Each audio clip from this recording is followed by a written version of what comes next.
Hello, I'm AJ. I'm your hypoxia coach for today, and I'm going to take you through level 1.1 natural squat. It's called the natural squat because the feet are placed at a nice natural distance, which is about hip width, using 2 foot lengths, which is generally where we naturally stand when we squat down to a chair. So it's a highly natural position and a functional position for sure.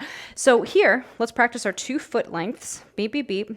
Where you're going to plant your feet here, and then you're just going to turn out. So you're at about a 15-degree angle. So see how my feet are planted right underneath my hips. So it's a bit more narrow than the sumo stance, which is 3 foot lengths hip width. I'm wider than the hips.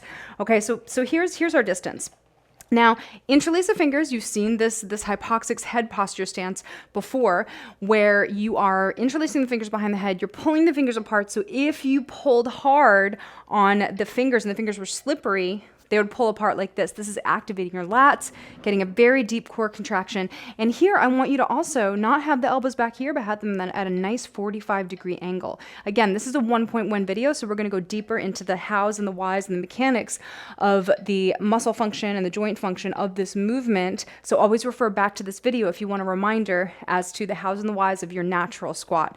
Okay, so here, when we come upright, we have a nice panoramic view. In general, when we're in the upright position, we're going to take in as much of our environment as possible.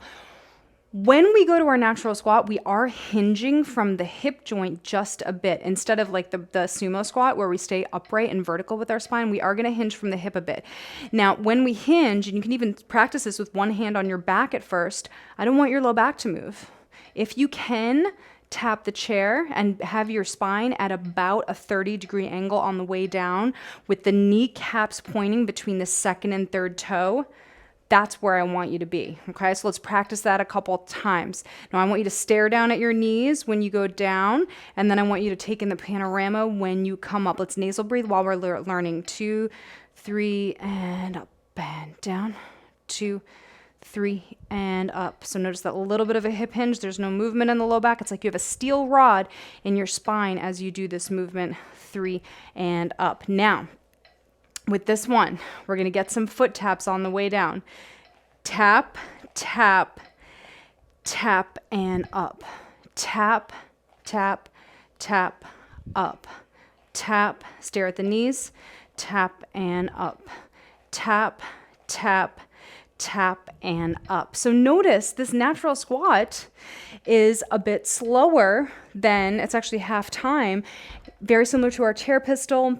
It's half time in comparison to our pressing sumo, our sumo stance, or other exercises that work 1 repetition per breath stage. And so for that reason, we're going to be here for a little while with this half time version of this exercise. So it sounds like this. Blow, hiss, soft shish, loud shish. Pause on the inhale, inhale.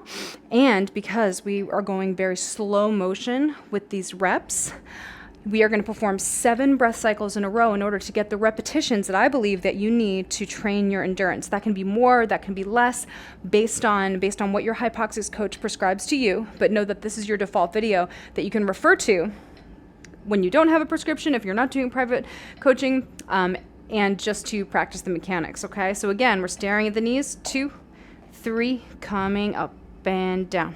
You're squeezing the glutes slightly on the way up. Now those foot taps are strengthening your shin, not only strengthening your shin, but they're also forcing you to get your weight back in your heels, which is really helpful for recruiting the glutes and the hamstrings and really working that hip hinge on the way down, falling back in the heels. It's not necessary for every movement. That's why we don't do it for some other squats, but all of these functional movements in the hypoxic functional sequence are meant to balance each other out so that you're strengthening angles, all different angles of many joints, and getting that mobility and stability necessary to have a balanced movement system when you practice 3 to 4 times a week. All right, so interlace the fingers behind the head, press your head back into your hands, pull your head up off of your shoulders, and let's take it with our breathography. Zip up, inhale, hiss, 2, 3, 4, 5, inhale 1, inhale 2,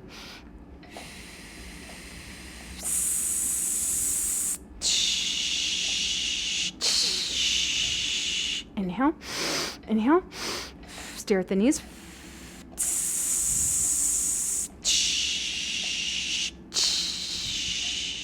Inhale, inhale.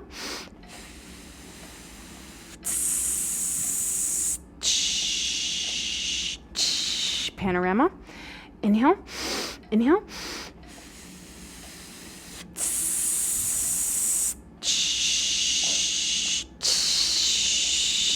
Inhale, inhale.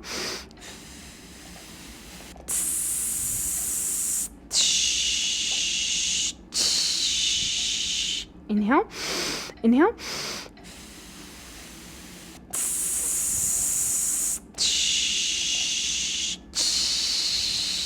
Engaged inhales. Inhale. Last one.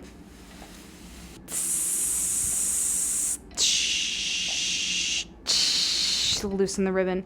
Excellent work. I can't wait to see you for level 2.